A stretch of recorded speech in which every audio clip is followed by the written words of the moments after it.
In the early years of the last century, Mason City was dominated by the brick and tile industry. In fact, by 1912, Mason City was shipping more brick and tile than any other city in the world. In 1927, Charles Lindbergh, fresh from his transatlantic flight, attended the dedication of the Mason City Airport. 3 decades later, a private airplane carrying Buddy Holly, Ritchie Valens, and J.P. the Big Bopper Richardson crashed shortly after takeoff. It became known as the day the music died. In March of 1934, the gangster John Dillinger came to Mason City. He was part of a gang bent on robbing the First National Bank. Although the robbery netted less than the gang had hoped, the large crowd of witnesses gained a story that was told and retold 1,000 times. Meredith Willson, perhaps Mason City's most famous son, provided the world with a sentimental portrait of the early days of the 20th century in his musical The Music Man.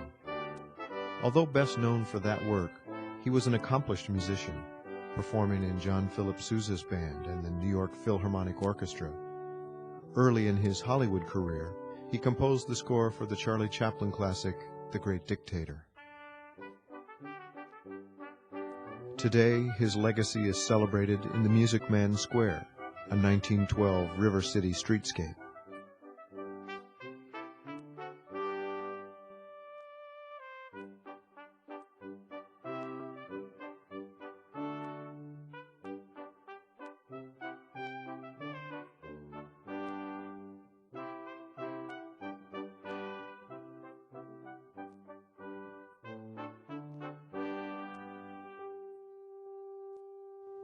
And at the boyhood home of the famous composer.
In 1966, the Charles H. McNider Museum opened.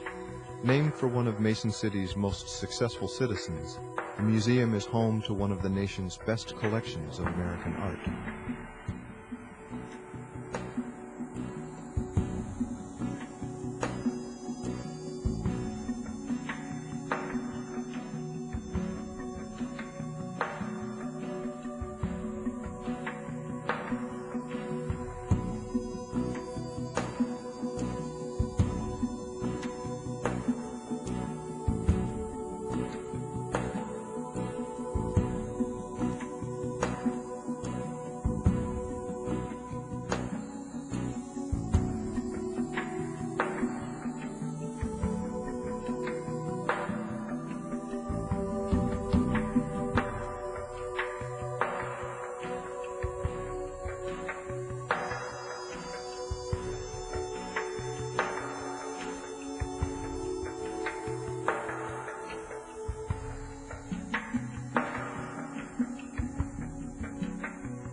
The museum also houses the World of Puppets collection.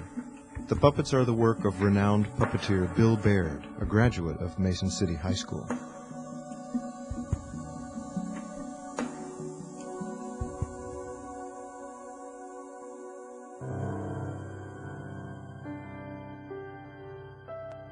Frank Lloyd Wright, perhaps America's greatest architect, came to Mason City in the early 1900s.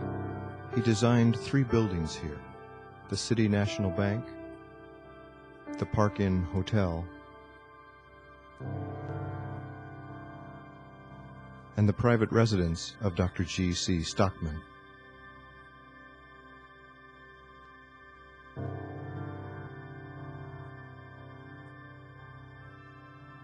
The Park Inn Hotel, designed by Frank Lloyd Wright, opened in September of 1910. Right now it looks like a disaster zone, a war zone, but it has come a very long way in the restoration process. He designed 6 hotels during the span of his professional career, and this is the only remaining hotel in the world that is still standing.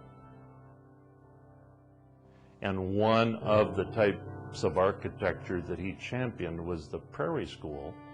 And in addition to that, then, in his buildings, we have an example here of residential Prairie School architecture, an 18-acre development, Rock Crest, Rock Glen, that is the largest example of residential Prairie School architecture unified by a common site in the world.